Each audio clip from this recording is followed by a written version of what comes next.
live on YouTube. Now hey, all right. Thank you, Tim. So that's all right. So welcome everyone. So as you know from the science journalism event we had a few weeks ago, my name is Tim Bodkevich. I'm the associate director here at the Rockton School, also an associate professor of broadcast journalism. And Jeff has asked me to do this today. So he has a thing that's happening at the Capitol today that was originally going to be in the morning, however, it got rescheduled to this afternoon, and so he's there, and I'm here, and we're good. So with us, and I know that you've already had a presentation all about him, super interesting guy, has a zillion stories. Will Harlan, thanks for being with us. Hey, thanks for having me. It's an honor, and I saw the slideshow that y'all put together. Great work, whoever put that together. Good stuff. Thank you. So why don't you just take a couple minutes and just talk about how you got into, really especially the journalism, part of your career, because it's been wide-ranging. Yeah, I didn't plan to be a journalist. I went to Emory University down in Atlanta, got my master's in English, and was a high school and community college English teacher for several years, and just started writing articles on the side, really about Cumberland Island. I had met Carol a few years earlier, right when I graduated from Emory. I spent that summer as a National Park Service ranger and was just enthralled by Carol and her story and her experience. And so I started writing stories for local and regional magazines and newspapers about Cumberland. But honestly, they didn't make a splash. They didn't make a difference. Nothing really changed from those stories. And what I was trying to do was write about the environmental politics, and a lot of that got bogged down in boring details. And ultimately, I realized to really tell Cumberland's story, it needed an emotional hook. And Carol was that hook. But ultimately, to get people to care about Cumberland, they had to care about Carol. They had to feel the island and see the island through her experiences. And so I set out trying to write my first book. It took me 19 years. But most of that time, I wasn't really working on the book. I was just shadowing Carol and learning everything I could about her and the island. It wasn't until the past 5 years or so that I really hunkered down to write the book. And that's how I got started in this mess. As I started writing for newspapers and magazines, just freelancing, just staying afloat, I got offered this job at Blue Ridge Outdoors magazine as an assistant editor, and then became editor-in-chief, which I've been doing for the past 16 years. So I'd love to answer any of your questions. I know you guys are all, budding journalists yourself, and I'll answer anything at all that you want to talk about today. We don't have to talk about the book. We can talk about anything about Carol, about journalism and print media in the 21st century, about I live off-grid on an organic homestead and grow my own fruits and vegetables. I can talk about my life there. I think you all read maybe a few stories of mine, so if you want to talk about homelessness or naked running, whatever you're interested in, I will talk about. So it's wide open. All right, who's the question? I guess I'm the one that read your book on Untamed and gave the presentation on it. And I just had great work, by the way. I really enjoyed it. But I was wondering about how you chose to organize that book, and when you jumped in narrative sequences that included dialogue. Where did that dialogue come from? Was it exact applications of what people told you happened, or did you kind of invent it to create sort of a narrative sequence? Yeah, great questions. So the structure of the book, it's roughly chronological with Carol's life. I didn't try anything tricky, although a few earlier versions I tried to move around in time, and ultimately realized that to understand Carol on Cumberland, you really have to understand her backstory, how she got there, how she became the person, the roadkill eating, reclusive, eccentric person that she was, that started in her childhood, being an only child, wandering the wilds of the Chattahoochee River. All of that really shaped who she became. And so I told the story roughly chronologically, and the dialogue came from 19 years of just hanging out with her and bringing a recorder with me everywhere I went and writing down conversations and attending meetings with Carnegie family members, and talking with them too. So, you know, I just had to do the work. I had to shadow her and to get that dialogue, which I felt was really important to show who she was and who the other characters on the island were. To understand Gogo, you really need to hear her talk, and understand, even she has a lisp when she talks, which affects, in a way, how you understand and relate to her. Those kinds of small details was really important to capture by being immersed in the subject. So that dialogue is authentic. It came from meetings and porch conversations with Carol and others. Well, Yes. my name is Sarah, and I'm the co-teacher in this class. I'm actually a librarian and also not a science journalist. But one of the things I think our students have learned as they've gone out and attempted to meet with their sources and start to write their stories and try to get the angles, and I think gaining the trust of your sources has come up as an issue for all of us, and particularly as science journalists, talking with scientists. I think you had some particular issues with Carol. You must have. I haven't read the book, but she is an unusual person, and I wonder how you gain her trust, and if there are lessons to be learned there as you carry forward in your career as a science journalist now. That's an outstanding question, and really the heart of what we do as journalists. It is all about trust. And for me, working with Carol, that trust took a long time to build. That's why this book was 19 years in the making. That first 15 years was gaining her trust. And I didn't set out to write a book and plot that I would spend 15 years gaining her trust so that I could ultimately, force her to agree to write to this book. It just kind of evolved that I was fascinated with her personally.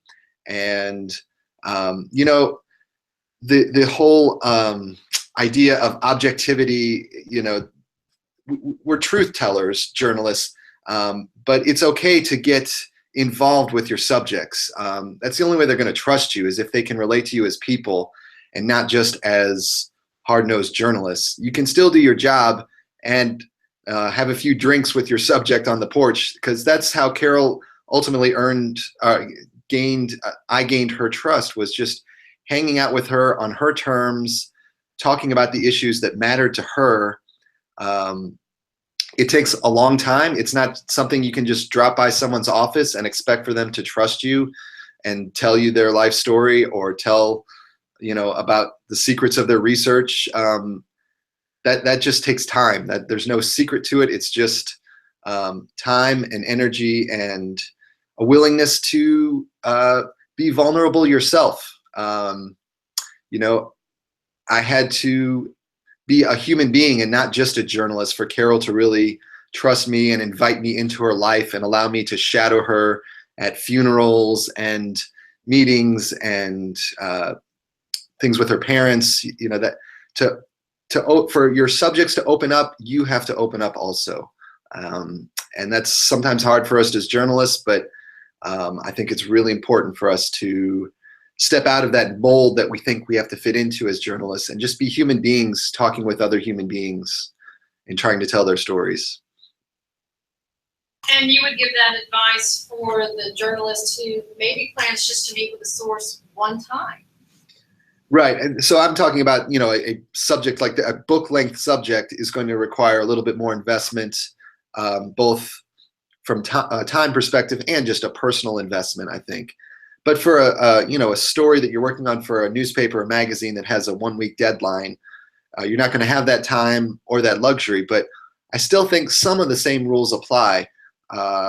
Just in my 15 years of working for this magazine, the authors and the subjects that I tend to work with the most are the ones I trust and know and can relate to the best. So I think it's important to make that personal connection, but also show that you know your stuff, that you've done your homework, that you've read everything possible that's already out there that they've published or written. They don't want to have to start from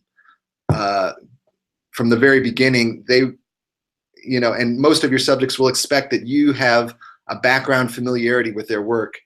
And so your questions need to be revealing that background knowledge and not just softball questions where they have to start from the very beginning of their careers or their research. Doing your homework really validates you in their eyes and shows that you care more, and it's not just a story that you're churning through on deadline. Well, I have to tell the whole class here that I did not pay you to say that. I am the librarian. This is what I've tried to make clear to everyone, that it's a large part of my role here is to make the students understand that there's all this complicated scientific stuff out there, but you can make it easier on yourself by doing your legwork, and we're here to help. That's what we do. So thank you for backing me up on that. Well taken by this person in the class. The other perspective as an editor, which I kind of alluded to, is I'm getting pitches from freelance writers, from journalists all the time. And so which ones do I go with? I go with the ones that in their pitch, they show in a succinct and concise way that they know their material, that they've already done some homework, that they're not just, firing from the hip and starting from scratch, and not that they demonstrate in their pitch that they know what they want to write about and that they have some background familiarity with it. That's what distinguishes the ones that get assigned from the ones that don't. One question. So you said before that you were writing these articles about the island and it wasn't really making a difference. So you wrote a book. Do you still believe that like a longer form is how you reach people nowadays, or do you still think that the articles have merit when trying to reach people on a actually like action basis? Another outstanding question. I think you need both. I think the long form is necessary for really deep dives into controversial subject matters and also narrative stories that need a long arc, like Carol's story. But I think this book has had an impact, a significant impact. But just as effective, which I didn't have back in the 90s when I was writing, was Facebook, social media outreach. Some of the shorter follow-up stories I've written about Cumberland have actually had more of an impact probably than the book itself. So you need both, and they have to work hand in hand. And today, with book publishing the way it is, the publishers almost expect writers and authors to do that social media promotion follow-up and write the shorter stories. In fact, a lot of the publicity for the book came from shorter excerpts and stories I wrote for newspapers and magazines. So it's a little of both, but I do think the long form enables you to get the whole story, and then you can take excerpts or pieces from that to sell to magazines and newspapers. I still believe in long form journalism, but I also recognize that the digital age and attention spans have shifted, and you can have just as much of an impact with a well-placed, well-written story, especially if you can get it in a top-level magazine or newspaper. Another question? I was wondering if you could talk a bit about your farm and how it's run. I'm very interested. Yeah, so shadowing Carol for 19 years, I kind of wanted to be like her. I didn't want to necessarily eat roadkill or the dead porpoises that washed ashore, but I did want to kind of emulate some of the cool ways of living that she embodied. She lives completely off the land. You know, a lot of people say that, but she really does it. In fact, she built her cabin dragging driftwood that washed ashore from the ocean, plank by plank, from the beach to her quarter-acre home site, and she gathers or scavenges everything she eats, whether it's the wild hogs that are ravaging the sea turtles and the whole island, or cans of spam that wash ashore, or she's got a garden, and she knows every single plant and animal on Cumberland intimately, and knows exactly where to find everything, so she can harvest cress from Lake Whitney, or find greens growing wild, as well as the stuff that she grows in her own garden. So all of that was really fascinating to me, and I wanted to see if I could do that here in the mountains. And I'm nowhere near as cool or self-sufficient as Carol, but we do have I have a wife and 2 kids, and we have about a 3-acre organic homestead farm where we grow all of our own fruits and vegetables. We have 5 dairy goats that we milk. It provides all the milk for my kids and cereal for breakfast, and we make cheese and yogurt and sometimes ice cream. So it's a small sliver of a glimpse into what Carol's life is like, and it's been incredibly rewarding, but it's a hell of a lot of work. And I think that's been the biggest eye-opener is it sounds romantic, and it is a great way to live, but it's also a ton of backbreaking labor. Hauling manure, tilling, seeding, harvesting, replanting, milking the goats every day. It's a lot, but it's incredibly rewarding. And I was reading a bit about it, and it said had a large solar panel outfit. Yes. Is it Go ahead. Sorry. Is it fully powered through solar panel? Yeah, so 100% solar paneled. Our house has 20 2.4 kilowatt or 20 1.2 kilowatt panels, so it's 2.4 kilowatts total that we have, which is a modest amount, and it provides all of our needs. That cost us 10 years ago. It cost us about $20,000 to install, but we never have an electric bill, and we actually sometimes get checks back from the utility company in the summer when we can actually sell back power. But we have all of the power we need, and we have a battery that stores it in the evenings and on cloudy days.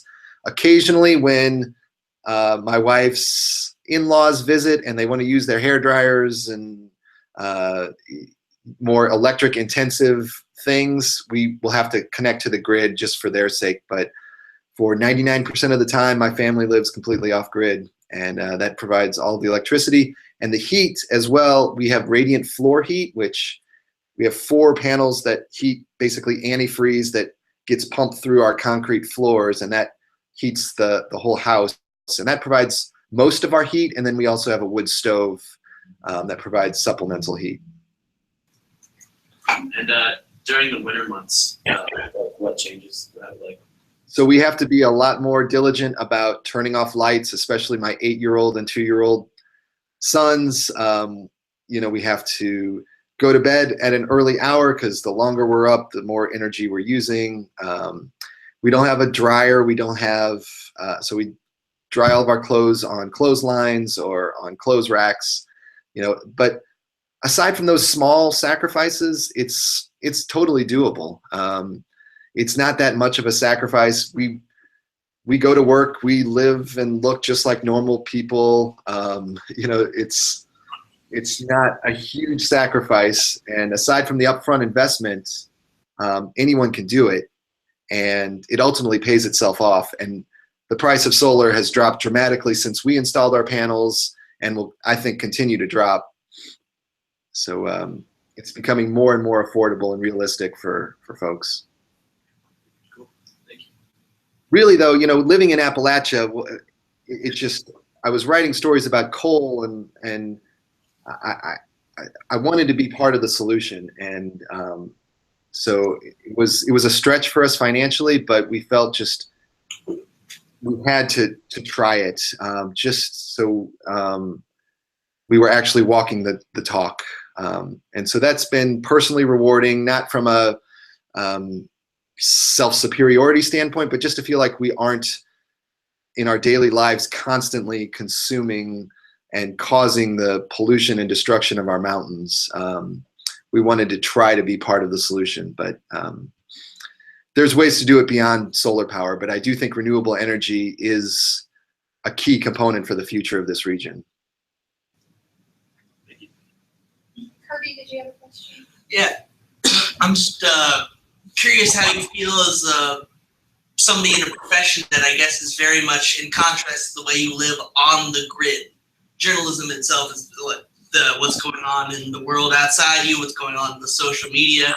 How do you feel working with that but living so differently?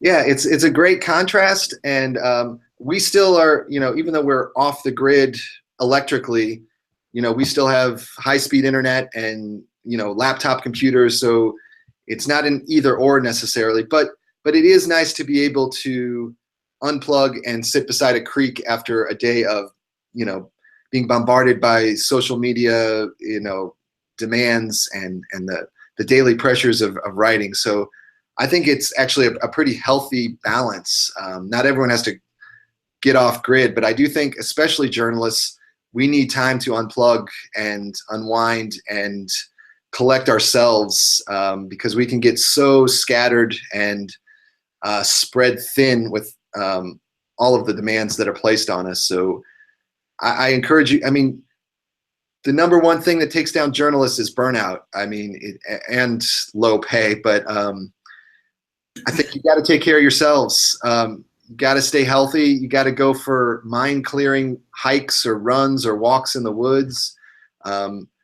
You got to stay healthy if you're going to do justice to the work that you want to do. So don't feel guilty about taking care of yourself. Is that the main draw for marathon running for you? Is just Definitely, it's one of the big things. I write my best stories and come up with my best ideas and just think in a different way and get a different perspective on things I'm working on when I'm out there running. And long distances give me the time, the headspace to just let my mind wander. And sometimes it veers into work and sometimes it veers into other directions, but sometimes we're so structured with our lives and our time that we don't allow our minds to just kind of wander and take us to perspectives and places that we hadn't thought of. So I force myself to make that time, even on busy deadline days, even if it's just for 20 minutes or so. I do something outside just to get a different perspective, just to step away from the work. And I found that's helped my work and also just helped my sanity. And I tend to be a better team player and come up with better ideas ultimately, but that's not the only reason I do it. Well, I'm just going to bring this back around a little bit. Not that I'm not enjoying this conversation. In fact, I'm really glad to hear you say these things, because I think what we've heard from the other journalists that we talked to is that this is a really, really tough business. It's hard to get into, and once you get into, it's hard to make any money. But can you talk a little bit more about, maybe give some advice to these maybe future journalists in the room? And just to let you know, I think about half of our class or a little more have come to us not through the mass communications program, but they are scientists who are studying science and want to learn about communicating science. And then approximately a little less, the other half of the class do come from some other program, largely mass comm. So what kind of advice will you give to these students about how to build a career in this area of science journalism and science communication? I'm thrilled that roughly half of you all have a science background, because I do think that's going to be a very big part of the future of journalism. And science communication is really still in its infancy. It's been kind of walled off for a long time. I mean, there have been some media that have done it really well, but science is just now emerging as a force in journalism. And I think the better you are trained as scientists and journalists, the better the world is going to be. There's been a great disconnect between science and society, communicating those key core ideas that science and research are revealing to the masses. There's not been great avenues for that connection to occur, and I think that's growing now. So, and then even standard journalists in the newsroom, science is playing an increasingly important role, whether we like it or not. So, I'm thrilled that there's a good background of science in this room and discussion. I think in the 21st century, to be a good journalist, you got to be well-rounded. You've got to be flexible, and I think the writers that stand out the most for me, the ones that I work with the most, the ones that I admire the most, they're versatile and they're well-rounded, but they also find some areas that they become experts in and can really make a niche within their field. So you got to be able to do a lot of different things, and know the basics of social media, know how to write web copy and print copy. But you also, even if you're a science journalist, what kind of science? Are you more about wildlife, or is it more about climate change, or more about agriculture and food policy? Increasingly, editors are looking for writers who know particular topics really well, or have some familiarity. So if you can brand yourself as a really good agricultural and food policy expert, or someone who's written a lot about that can go a long way in opening doors. And even if you don't have a degree behind your name, just reading about it a lot, writing a few stories, even for a college paper or something, makes you an expert. You don't have to necessarily have written for the New York Times to be qualified as an expert. So don't be afraid to call yourself an expert, especially if you've got the confidence and you've done the homework to do it. You really have to start putting yourself out there as someone who knows what they're talking about. And so know what you're talking about.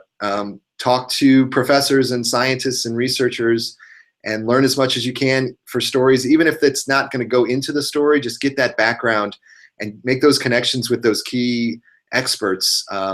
Because really what a journalist is a nexus of connections. I don't know everything about Cumberland Island, but I know all of the key players on Cumberland Island, and I've made connections with all of those folks so that if I don't know the answer to a question, I know exactly who to go to. So that's what journalists have become in the 21st century, are people who have those connections in a particular field and can write a story by reaching out to those folks. You don't have to necessarily know everything about the field, but you have to feel comfortable enough to reach out to the key voices. I have a question. We've talked a lot in this class about how how all science journalism is an active translation. Reading your pieces, your environmental journalism especially, it occurred to me that within that, environmental journalists are doing something in addition, which is translating for the reader something that they, the journalist, is very passionate about. And I'm wondering if you can talk a little bit about how, as a journalist, you maintain that balance between translating for the reader something that one has passion about, without not descending, I don't want to make it hierarchical, but without taking the piece over into the arena of memoir or activism or something like that. It's a balance that you strike? very well, but I'd love to know from you how you pull that rabbit out of the hat. Yeah, no, I agree. I think it is a fine line, and it's very important not to. I think some environmental writing can come across very heavy-handed, almost preachy, and it's not effective. I mean, that's ultimately where I draw the line, is what works. And I think if you come across as trying to tell your readers what to do, or push them in a very obvious way towards something, they tend to push back, or they tend not to respond at all.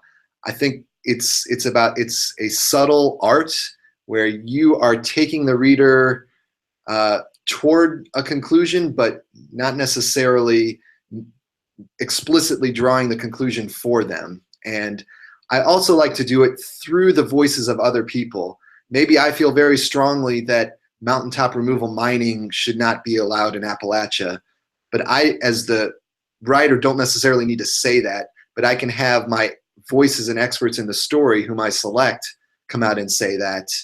So in the selection of your experts, you can kind of say what you want to say without being the heavy-handed journalist that is becoming too much of an activist.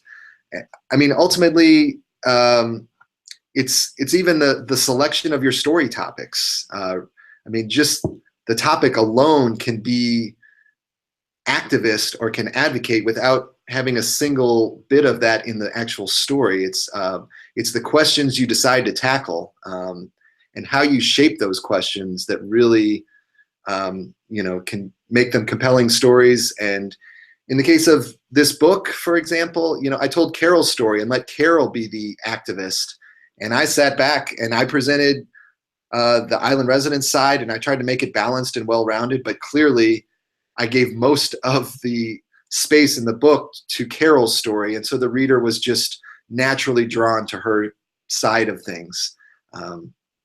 So there's subtle strategies like that you can use that can still get your point across without being too heavy-handed about it. That's really helpful. A lot that goes to that you included in your answer. I loved the piece that you wrote about being homeless, and I think we're coming up on the year anniversary of that piece from the Dateline. You ended it by saying, later that afternoon, I stumbled home and fell into bed. When I woke up 7 hours later, I was still wearing a plastic bag and waterlogged shoes. I looked out the window at blinking Christmas lights and then closed my eyes again. I counted sheep and blessings.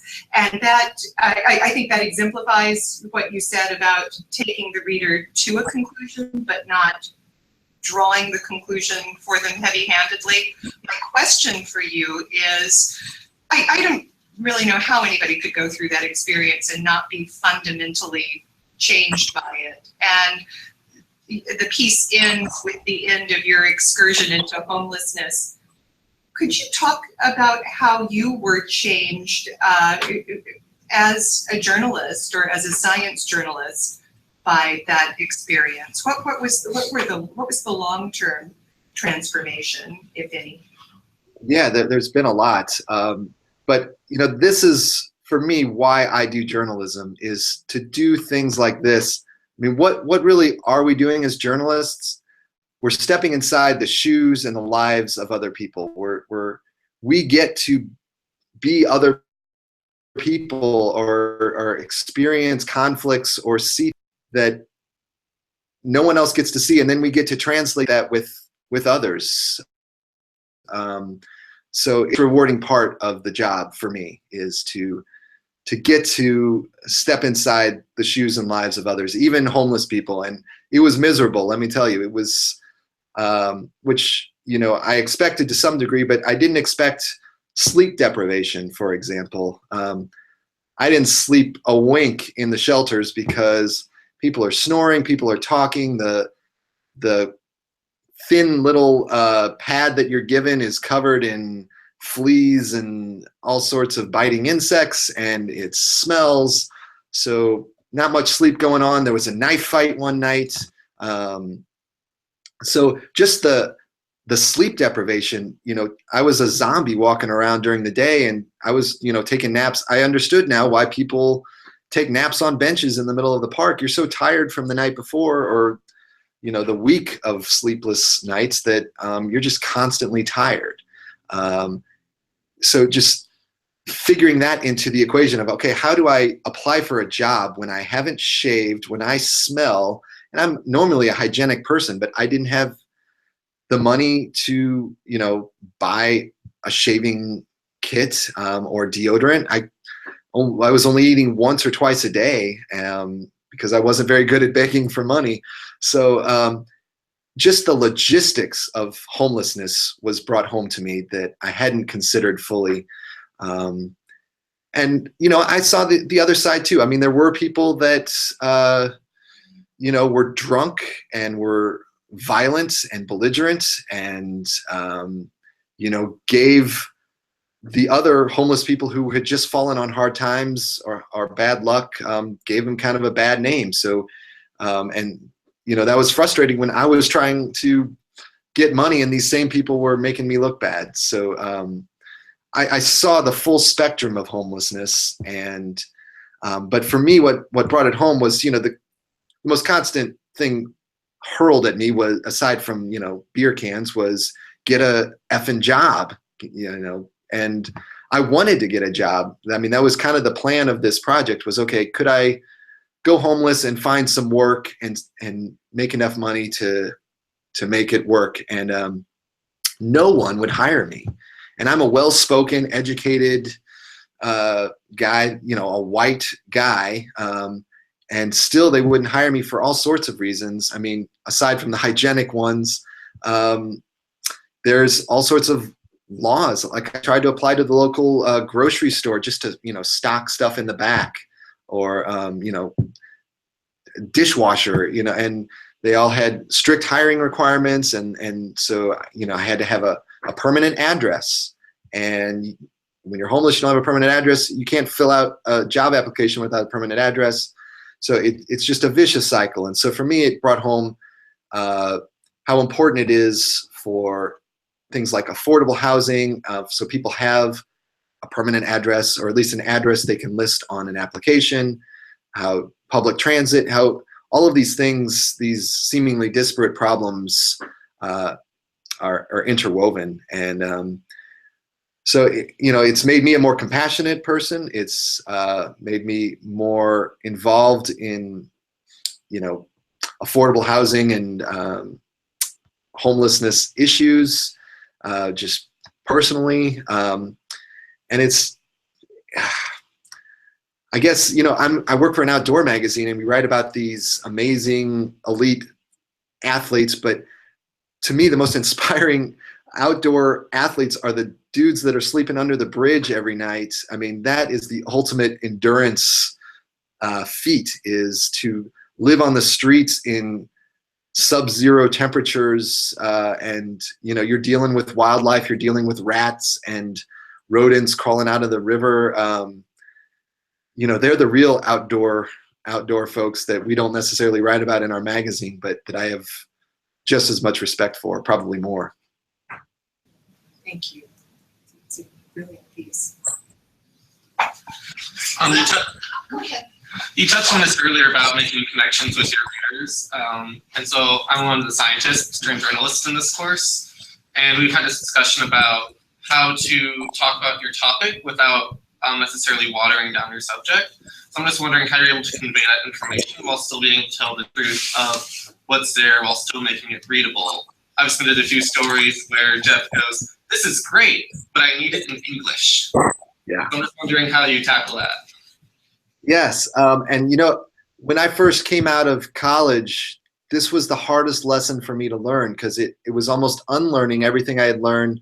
I got my master's degree in English, and which is a little different than what you're talking about, but I had to loosen up. My writing was really formal and almost too structured, and I had to be more conversational. And that took me a while to grasp. You can still write a very rigorous, scientifically precise story, but also have it in a conversational tone. And I think the tone is really the key. And that's an art as much as of anything. But I mean, ultimately, you are watering it down a little bit. I think you almost have to for certain audiences. It depends on who you're writing for. Maybe not necessarily for some magazines, but for our magazine, our readers are mostly outdoor enthusiasts who don't have a background knowledge of science, and so there is a little bit of making it digestible by using language that is more accessible. But that doesn't necessarily mean that you're pulling away from the importance of the science. I think what's key for me, I think, is to ask, okay, what are the fundamental questions that this scientific research or this is asking that my mom or my dad would care about? Or, I ultimately kind of frame it in my mind that way. Okay, if I had to explain this to my mom, how would I do that? And so that's kind of where I start. And then I build from there, and I try not to dumb it down too much, but I also want to find the kernel, that question that the story is going after. And if you can find that question, and that question is something that you can ask your mom or your friends, then I think you found a story that is going to be readable for the masses. Excellent, thank you. Who else? I'm always full of questions. Well, I would, even among journalists who I think have to be willing to do some extreme things, as you've talked about, I would call you an extreme journalist. When you're sitting at someone's table and they're offering you some washed up porpoise or other kind of roadkill and whatever greens they pulled out of the stream, and if you're sleeping in a homeless shelter, that's fairly extreme. If you had the ability to make some assignments and there were no limits, what might you suggest these young journalists give a try? Go even beyond what you've done. Where do they need to go? What do they need to do? Well, let me think on some specifics, but in general, I think that is what makes a good journalist. And some of the best journalism I've read is kind of that firsthand rookie experience. We as journalists are almost always, even though we're experts and we have all this background for our subjects, we ultimately, I think, a lot of times portray ourselves as rookies, which we should, because that's what our readers are. They're newbies, they're novices in whatever you're writing about. And so that helps connect you to your audience. And so I think it's good for you to try things outside of your comfort zone, whatever that comfort zone is for you. I think whenever a journalist steps outside of that and does something unexpected, that makes it a better story. I can hang out with ultra runners because I run a lot. That's not a very interesting story. But when I tried to do a polar plunge, I'm a horrible swimmer, and to swim in freezing water in the middle of winter, that was a much more interesting experience because I had never done it before and I was totally out of my elements. And so, try things that aren't comfortable. And I think that's where you'll find the best stories, and certainly the ones that your readers will enjoy reading the most, because you're not the know-it-all and you're more relatable as a person. But I do think within your own fields, you don't have to do extreme sports necessarily. You don't have to go to the extremes. But I think asking the big questions, the obvious questions that no one else is brave enough or willing enough to tackle, asking the questions that matter the most to you. It's really finding those questions, to me, that drive stories. I think the key quality of a great journalist is curiosity. Like if you just have this insatiable curiosity to find out about something, just because you're curious, that's infectious, and that's what makes a great journalist. And so whatever you're curious about, find a way to formulate a question around it, and you'll sell some great stories, you'll write some great stories, and they'll be compelling, powerful reads. Thank you. Do we have other questions? I'm curious. Yeah, please. One story that was humorous to me, I'll say, was definitely your 5K fig run. I'm just wondering if you could talk about that experience a bit, because I found myself laughing not only at the situation, but also your choice of language throughout the race, and very much asking myself, did he really have to go there? Yeah. So maybe talk about that race for a bit. Yeah, it may have been over the top a bit, but I was just having fun with that one.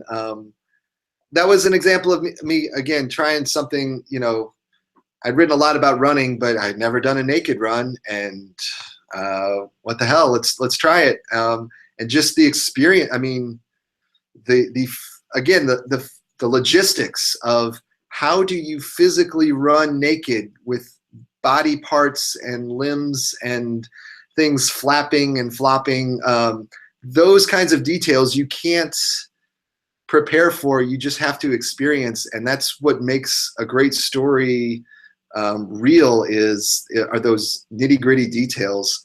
I probably overdid it with some of my language, but yeah, and then I think humor is always helpful, especially in some of the topics, the heavy science and environmental journalism topics that we want to tackle and we should tackle. Whenever you can bring in a little bit of levity just to balance out some of the heaviness, I think that's always welcome. Just to show you're a well-rounded person and that you see beyond just the issues. But yeah, I mean, whenever you get a chance, have fun with story assignments and seek out the quirky and the bizarre and the edgy and the weird and the underground, because that's the fertile ground where creative, crazy stuff is happening. And sometimes they'll just be humorous one-page essays, and sometimes they'll be scientific breakthroughs that are happening in people's garages that no one's reporting. So, find the edges, whatever your field is, find those dark corners and edges and explore them and see what turns up. And even if nothing turns up, it's fun to learn and explore those areas. But yeah, I'm still worried about the photos from that naked race. I have no idea where they ended up. And, that's cause for great concern. Will, I did want to ask a question. So I saw on your magazine the bit about your few modes of fame on the Oprah show. And, and in it you said that pretty much Seinfeld ripped you apart. And so I was wondering how you felt about that. I'm really so proud of that. I mean, everyone wants their Oprah moment, and I kind of hoped my Oprah moment would be about, the great American novel I wrote or some powerful story I'd written, but I'll take what I can get. And in this case, it was Jerry Seinfeld had a show a few years ago, apparently, I never saw it, called The Marriage Ref, where he and another guy would kind of listen to these kind of lighthearted marital spats and then, rule in one side or the other, either husband or wife or whomever, spouse, that they have to change something. And in our case, I sleep outside on the porch. We live next to a creek, and I love the sound of the water and love being outside. And my wife wanted me to sleep inside, and so that was our little marriage spat. And so I get to go on Oprah and with my wife and present this with Jerry Seinfeld, and he just ripped me to pieces. And I actually, when I'm outside, when I have to get up to go to the bathroom, I pee outside in a bucket, and I use the urine for nitrogen for some of my flowers and not for vegetable gardens, but just for flower gardens. But didn't go over well with Jerry Seinfeld. He's an urban New York City guy, and but just the fact that Jerry Seinfeld was disgusted by me is something I'm pretty damn proud of. But a great comedian like Jerry Seinfeld actually, will probably remember the guy who pees in a bucket and sleeps outside. Like, I'm on his radar, so I'll take it. Okay. Anything else? I have one final question. Please. And Will, that is, what was it like to win the Rachel Carson Award? What's it like to reach that point in your career? I mean, especially this was my first book. I didn't know what the hell I was doing. I won a few other things. Amazon, it was like the top 100 books of 2014. Barnes & Noble, there were a couple other awards, but that one is truly the most meaningful one because, one, I had read Rachel Carson years ago, and she was one of the authors that propelled me to try to take the leap into environmental writing and science writing and journalism. And so to have an award named after her beneath my name just is so affirming. And honestly, book writing, even my book that was a New York Times bestseller, it doesn't necessarily pay the bills. And so the real reward that comes from this work is the impact that it makes, the changes that it leads to, and admittedly, some of the recognition that you get from it. And that award to me meant the most because it was from environmental writers themselves, environmental journalists who are in the field doing this kind of work and who know how hard it is. And so from my peers to recognize me, that meant the most of anything. It's great to sell books and have the general public respond favorably, but to have your peers recognize it is especially meaningful. So I feel like I've achieved something. I can die tomorrow and die a happy man. That I felt like I've done something worthwhile, I think, by telling Carol's story. Well, congratulations. Well, this is a phenomenal group of journalists. I'm optimistic for the future of journalism with these kinds of questions and sharp minds. And if you all ever want to reach out to me, I think Tim or Jeff has my email. You all are welcome to ask me questions via email or contact me, pitch stories if you're interested.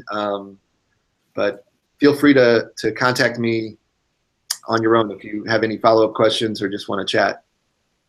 Thank you, Will. This has been really illuminating. I think everyone here can agree to that. We really appreciate you visiting with us today. All